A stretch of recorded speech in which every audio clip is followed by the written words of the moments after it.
Disclaimer: while the title and presentation of the thumbnail are what seem like clickbait, these are just some examples of what popular culture have deemed as real-life zombie events. I, in no way, shape, or form, wish to present any of this in an insensitive or sensationalist manner, but wish to offer a more educational and thorough look at some of these examples. Zombies and zombie-like phenomena have been the stuff of legend for nearly a century, and even beyond our definitions of the reanimated figure. While the undead coming back to life has been relegated to the world of fiction, there have been cases throughout history where corpses seemingly rose from their fictional graves to reach the reality of non-fiction. Or at least, that's what people involved or witnessed have said or recounted, as some only acted in such a depraved/ravenous manner, while others simply walked back home after years being thought dead, or even rituals where people lost control of their bodies in a zombified-like state. Some situations being more psychological, substance abuse, or for better explanation or not, complete mystery. What defines someone as being a real-life zombie though? When it comes to clickbait articles, it's easy to say, oh, this person was acting kinda sus, and then label them a zombie. But we're gonna try and be a little less clickbaity and more informative, and really get under the skin of these supposed zombies, going about the stories surrounding them and what led to them being labeled as such. We left this one up to a poll, and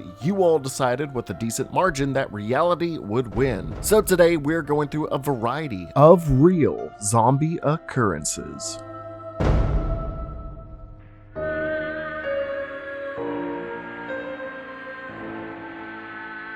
As I already stated, these will all be different phenomena of widely different variety throughout history, or at least a couple cases. I will not be bringing up instances involving species outside of Homo sapiens, such as the Ophiocordyceps unilateralis infecting ants and spiders, because I've already covered that time and time again with The Last of Us. No, today it's human examples, and I know the first thing that came to your mind and what you're expecting is the bath salt zombies, but let's go a bit further back in time first and start things off back in the Great War, or as the youngins these days call it, World War I.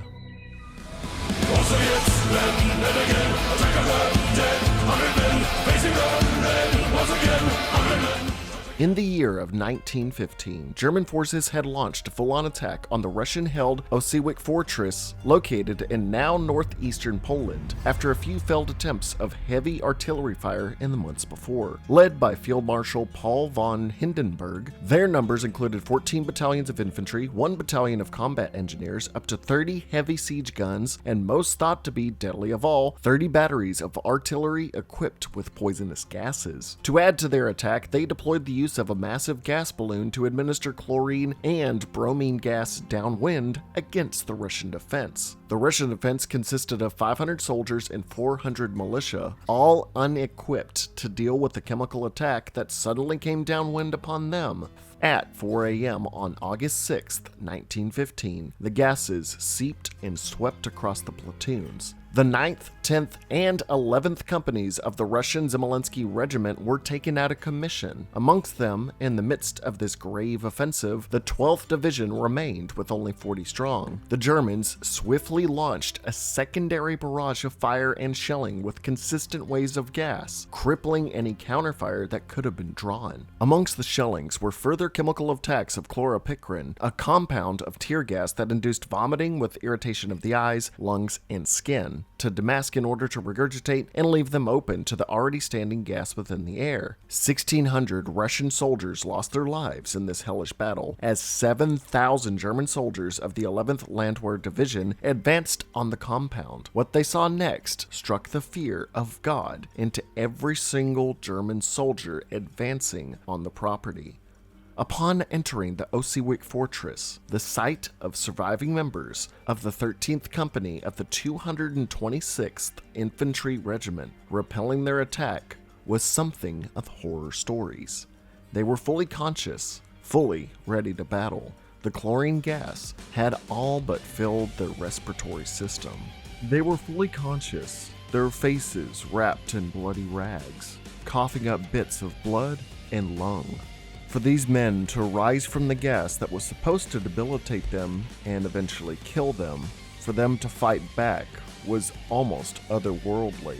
These men were not human, or at least alive to what the Germans bore witness to. How could they function with frames so deteriorated and insides so bloodied. Were these Russians this capable and this resilient that they could resist this kind of poison gas? Instead of opening fire on the dead men, the Germans, 7,000 strong, all in a bout of fear, retreated in an instant. Many soldiers in their hasty retreat even got themselves caught in their own barbed wire, trampling over each other in the process. All this while the remaining 5 Russian guns opened fire upon the backs of the fleeing German troops. German troops would soon take to seizing the nearby Rutsky Bridge, while the reserves of soldiers left within the fortress were heavily diminished. Half of all infantry were poisoned, awaiting an ill fate and a miserable existence ahead. The waning numbers of able-bodied people demoralized the Russians, forcing them to withdraw from advancing on the Germans that witnessed a nightmare. For a brief period of time, these dead men walking held the line, but over time, reinforcements of German infantry that overtook nearby fortresses and settlements forced the Russians of Osiewicz Fortress to demolish their stronghold on August 18th. Newspapers would tell of this horrific story, one considered near fiction, but all too real and all too bloody, the attack of the dead men.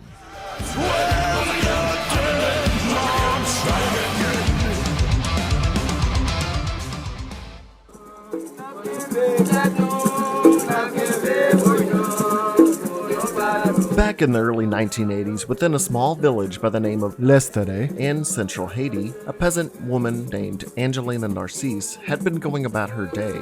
Out of the blue, a strange man had approached her, proposing something that could just not be true. This man had identified himself as her long-lost brother, Clairvius. He was erratic, ecstatic, and more than anything, elated to see his loved one. But to her, it could not be true. The truth of the matter was that Clairvius had died suddenly 18 years ago. Not only that, but medical professionals and records had even signed off on his death certificate, as Angelina had even bore witness to Clairvius's own burial service. By all accounts, this man was dead and gone to the world. But proving his identity, Clairvius introduced himself as his boyhood nickname and muttered facts only immediate family members would know. No other person could have known what he had known without being a part of the family. The seemingly resurrected Clairvius went on to tell her that he remembers the night of his death and the preceding events of his resurrection. His recollection wasn't only conjecture, but his death was stamped with certification. It was on April 30th, 1962, that he rushed himself to a hospital coughing up blood with a high fever and riddled with aches. Doctors on staff couldn't determine the cause of his ailments, and 3 days later had been labeled deceased. Clairvius stated he vividly remembered the doctors pronouncing him dead, as his sister wept over his body. Clairvius would go on to say that he also remembered his funeral. He felt the nail of his coffin pierce its wooden casement and mark his right cheek with the scar he still wears today. He retells being lowered into his grave, being unable to speak or move as the sounds of weeping and murmurs become drowned out by the deafening clusters of earth blanketing his coffin. Once encapsulated within the earth, did he feel a floating sensation as if he were above his own grave. It was the night of this burial that a voodoo priest had appeared and summoned him back to the land of the living, torn from his ascension to the next world. From that day on, Clairvius had served as an undead slave, being whipped and driven to back-breaking labor on a sugar plantation in northern Haiti. It wasn't until nearly 2 decades later, after the death of the zombie's master, did he and the others resurrected on the plantation flee to find a new or old way of life. And that's how Clairvius, 18 years after his death, appeared before his sister. News of this unearthly event spread and caught the attention of one Dr. Lamarque Douillon, a Haitian-born, Canadian-trained psychiatrist who, for ages, had been trying to prove zombies were real and investigating any and all reports and sightings of them since 1961. Not in the regard of them being dead, brought back mind you, but instead we're looking for people that looked dead and were under the influence of drugs that affect metabolism and psychotropic substances. Douillon requested the aid of New York ethnobotanist chemists and traditional medicines experts to see what kind of potion this Clairvius individual must have taken prior. Harvard Botanical Museum's director Richard Evan Schultz recommended a young Wade Davis, an anthropologist and ethnobotanist who had been actively looking to dispel myths of zombies and voodoo magic with facts and reason. He set out for Haiti to investigate reports of a real-world zombie and was surprised by the lack of crime, social disorder, and rampant drug and alcohol abuse that was akin to other neighboring islands. Instead, it was rich in culture and more diverse in mystery, with much of society enveloped in the works of voodoo. Davis would meet with a bordello owner by the name of Marcel Pierre, who had also been a voodoo sorcerer. Offering a sizable sum of money to spectate the priest's services, Pierre would gather many different ingredients, including human bones, to grind together into a fine powder. However, what had been made was nowhere near what he had assumed was the root cause of the zombification he had heard of.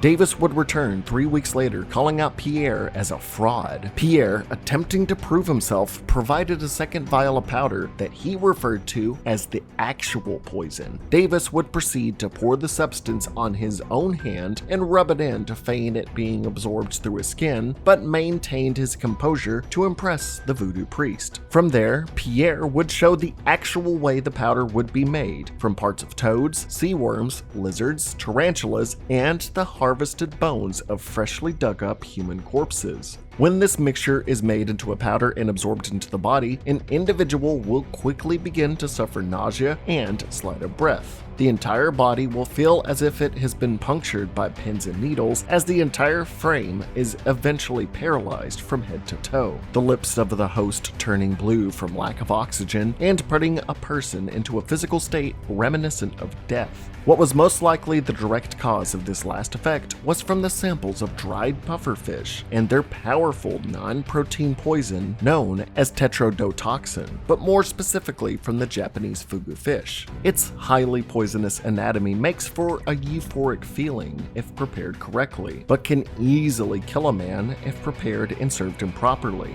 It was the revelation of the Japanese fugu fish that Davis correlated other stories of patients in Japan seemingly dying and coming back 7 days later in morgues or within their own coffins. However, there was a stark contrast between pufferfish victims who were blatantly just poisoned versus these Haitian people that were perpetually in a zombified-like state. Davis set out to see why certain people were targeted to become the zombies in the first place. He quickly discerned that people like Clairvius and another individual who was also supposedly a zombie named Tifem were village pariahs. Tifem for his reputation as a thief, and Clairvius Narcisse for being a deadbeat father and stealing land from his brother, while also claiming himself that his own brother sold him to a black magic voodoo priest, and it wasn't too far off from the truth. Basically, those that would be met with less societal backlash if they suddenly died and or went missing. This investigation would lead Davis into secret voodoo societies where voodoo was a concrete pillar of local communities, where the threat of being zombified was actually sanctioned by authorities as a form of capital punishment. Rural citizens viewed this as a sentence worse than death, since it robs you of your own free will and bodily autonomy. Those that will survive the fugu poisoning would be fed a datura paste made from a highly poisonous nightshade to keep them in their zombified state of mind.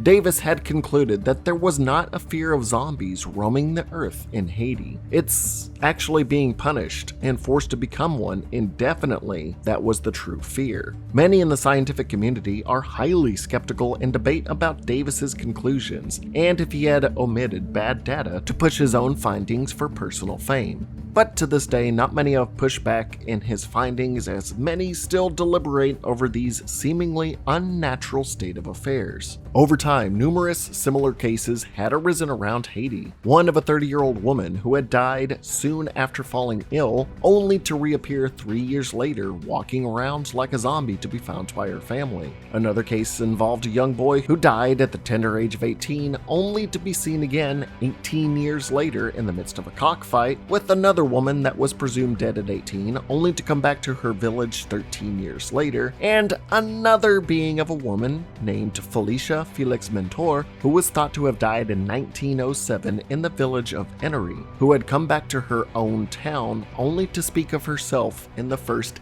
and third person, as she would randomly laugh maniacally at any given time, probably suffering from severe schizophrenia as a result of her long-term voodoo zombification. Large instances of people showing up even over a decade thought being long dead, but among those stories, none stuck out more than the story of Clairvius Narcisse, the man that rose from the dead to see his sister again after 18 years. A tale of punishment for his actions and a long, dreadful existence following after, and what could be made to turn people into this zombie-like persona. He was lucky or unlucky enough to survive multiple forms of poisoning, but living through it only put him through a much worse fate, and to become known as one of many of Haiti's living dead.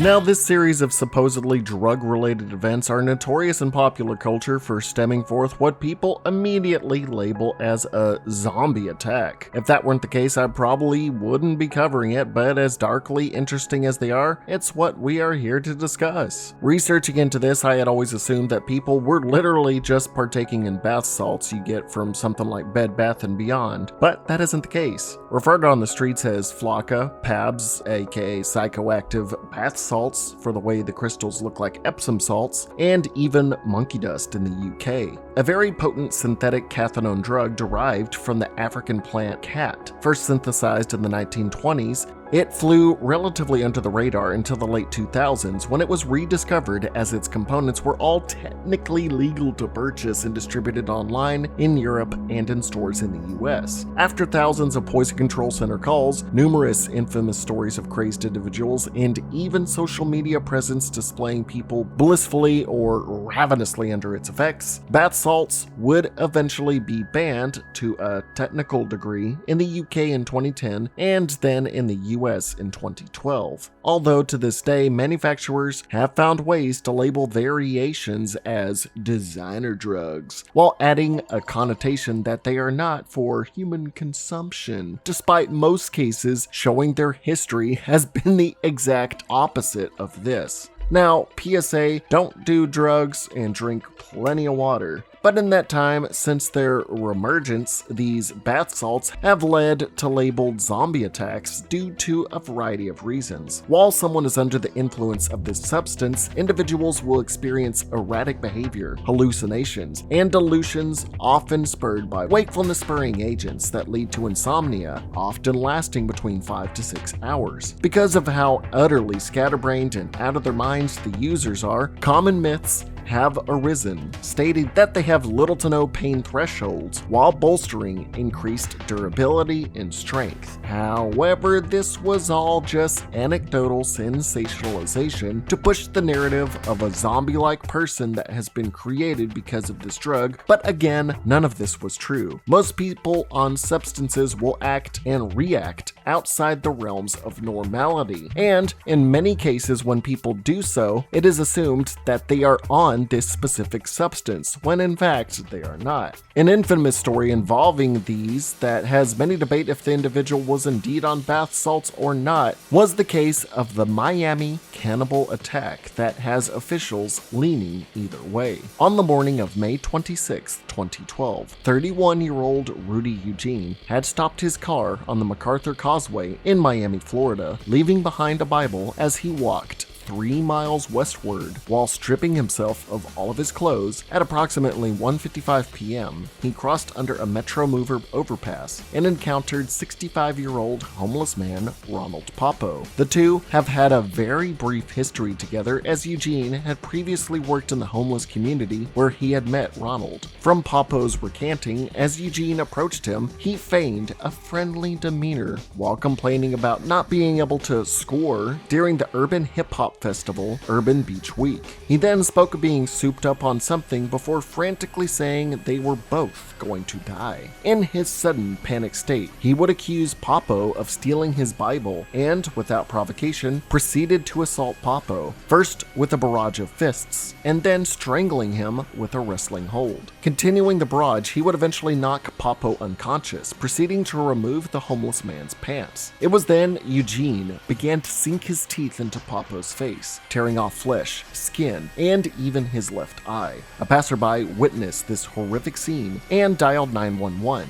18 minutes later, Miami police officer Jose Ramirez was soon on scene, baffled at what he was bearing witness to. Attempting to stop Eugene through verbal commands, the zombified Eugene would just angrily growl at the officer before continuing to bite into Papo's face. In this situation, after de-escalation had gone nowhere, Officer Ramirez shot Eugene once in an attempt to subdue him. However, the shot was quickly glanced off as Eugene continued biting into his victim. 4 preceding gunshots would then put an end to Eugene's life. Papo would be rushed to Jackson Memorial Hospital, where reportedly up to 80% of his face above his beard was entirely missing. Over the next few months, Ronald Papo would undergo back-to-back facial reconstruction surgeries thanks to over $100,000 in funds raised. In the attack, he had lost his eyebrows, nose, parts of his forehead, cheek, and while losing his left eye, had suffered sufficient damage to his right eye that rendered him completely blind as he lives out his days in the care of a Medicaid facility.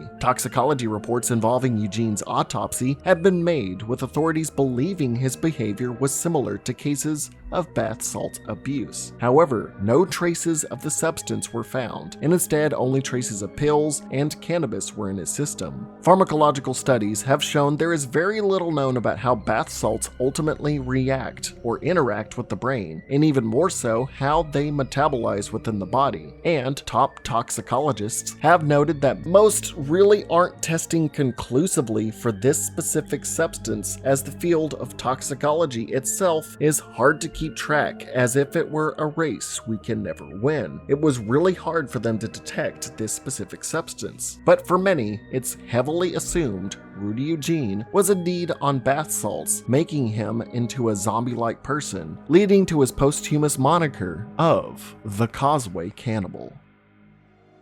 A seemingly common occurrence in Florida, another case of an instance like this dates back to 2016. 19-year-old Austin Harif was a freshman at Florida State University as summer had approached. Through his educational career, he did okay academically and excelled in arts and blah blah blah. I was going to say a lot about this, but he's a murderer. So anyways, at the end of the school year, he told others he no longer needed to sleep and obsessed over helping people. His mother stating she found his search history, including terms like "must I sleep?", "how to know if you're going crazy," and "hearing things in my sleep," with a lot more there. She would find rap lyrics in his personal journal that she described as disgusting. Compounding his increasingly erratic behavior, eventually on the morning of August 26, 2016, Austin would tell his sister and her friend that he himself was an immortal, half-human, half-horse being. The family, seeing the steep decline in his mental fortitude, considered imposing Florida's Baker Act to have him detained for 72 hours to establish treatment, especially since Austin had been abusing various drugs that did not mix well with his familial history of mental illness. However, later that evening, when the family went to a local sports bar, did Harif storm out of the establishment to go home, where he would drink vegetable oil and consume large amounts of Parmesan cheese until his mother drove him back to the restaurant, until a further confrontation with his father had him storm out once again. Harif claimed he was escaping a demon named Daniel, while his mother contacted police saying her son was acting on complete delusions. It was when he walked nearby the homestead of one John Stevens and wife Michelle Stevens, a retired couple just watching television in their garage, that Austin chose victims to lash out on in an inhuman manner, attacking the couple relentlessly, punching, stabbing, and throwing them to the ground, and proceeding to eat part of John Stevens' face, eventually killing the couple with tools from around their own garage. Afterwards, he would drink various chemicals in the garage when neighbor Jeff Fisher would come out to the sounds of the commotion created by his killing spree. Harif would attack Fisher with a knife, cutting him up as Fisher knocked him to the ground. Fleeing to his own backyard as the sounds of Harif screamed ravenously could be heard on the other side of his home. Police officers eventually showed up on scene to see large trails of blood, with Michelle lying still on the ground, while the crazed Harif had John in a grappling hold, binding him, Harif hooking his fingers in the elderly man's mouth, pulling at his face, trying to pull his cheek apart. A deputy was ready to shoot Harif on sight, but the sheriff deputy advised against doing so, as a taser gun was advised to be used behind them in this instance. While officers attempted to subdue the horrific human being, John Stevens desperately pleaded with them to save him. It was when the officers drew closer they fully realized that the disgusting person was actually trying to eat John's face by ripping out chunks of flesh and spitting them out to continue his devilish assault. The taser that had been jolting into his back this entire time had no effect whatsoever. Harif was in a state of mind and body inhuman, and it took the full force of a K-9 unit police dog to finally take him down alive. John and Michelle Stevens would pass away from their wounds, as Jeff Fisher survived after surgeries treating his stab wounds. Austin, despite the chemical consumption, stun gun, and the dog attack, survived as authorities performed toxicology reports on him to discover what was the root cause of his zombie-like attack state. He says he doesn't remember anything about the situation, and once again, officials chalked up his actions to probable abuse of flakka or bath salts, akinning his violent behavior, paranoia, and extremely high body temperature to that of the drug. But reports showed there were traces of marijuana, alcohol, Adderall, Vyvanse, mushrooms, and cocaine, but not a trace of flakka. Although, as stated earlier, toxicology reports could very well not show bath salts in the system. Defense attorneys attest, however, that multiple drug test facilities deny the presence of the substance. It wasn't until recently that after half a decade of being incarcerated at Martin County Jail, that a Florida judge acquitted Harif of the 2 murder charges by reason of insanity due to an acute psychotic episode. It was on January 26, 2023 that he would begin civil confinement at Florida State Hospital, with pleas from victims' families stating it was an unjust decision that he basically got away with in this justice system. While these 2 major cases were thought to be involved with bath salts due to corroborating reports of justice officials, both thought to be due to bath salt abuse, again, neither have been confirmed or proven. These are just 2 instances of cannibal attacks in the Florida State area. Now, this discussion was to show the attacks and what popular culture deemed them as zombies and cannibals. But more so than anything though, it was a mixture of horrible psychological states with substances that fueled their spiral into insanity, with one murderer paying the ultimate price at the crime scene, while the other is just now getting a final deliberation over his actions. I'd like to take this moment and honor the memory of John and Michelle Stevens, and a happy and healthy life for victims like Ronald Popo and Jeff Fisher. It's not often this channel covers real-life horrific events like this, and in no way do I want to promote the infamy of people like Rudy Eugene and Austin Harif. Even though it's ironic for me to say, I don't feel like these people should be remembered.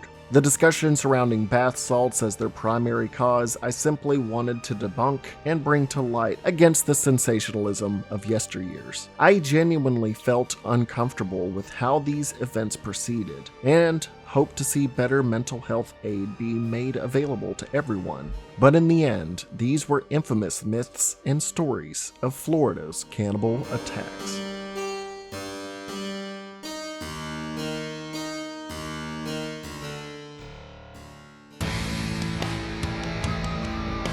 These are just a few cases of what some have deemed real-life zombie occurrences that either stemmed from unexplainable events, or to the actions and reactions of people presumed dead, or acting like the dead, or just plain frantic cannibalistic behavior. Most of which can be attributed to sheer determination, substances, poisons, and the gray matter of other individuals. There are more out there, but as to not stretch this video on for too long, I covered scenarios that have buzzed around more infamously than other cases worldwide. worldwide. Do you have a synopsis that you feel like should be covered? Are there explanations to zombie-like phenomena that have happened out there that need explanation? Zombies in popular culture are concrete in the minds of many, and even the United States government holds contingency plans of probable zombie outbreaks. But the story of Plan 8888 will have to be saved for another time. Make sure to vote in the polls on my community tab if you want to see that next time. Most likely, because of today's material, I would not put it past YouTube to age restrict this video. So please, if you have it in your heart, feel free to share, like, and comment, and all that. And if willing, you could be featured on this list of awesome people here. When YouTube goes awry, my wonderful patrons and YouTube channel members help me out for the time being in editing, researching, and more in these videos. Keep in mind, for a majority of the time, I'm a one-man operation where I'm doing everything myself. So any way you can help would be greatly appreciated. So thank you for simply watching today's video. Until next time, I'm Zackass, aka Wild Such Gaming. Never forget to stay happy, stay sober, stay healthy, reach out to the ones you love, and never forget to stay wild.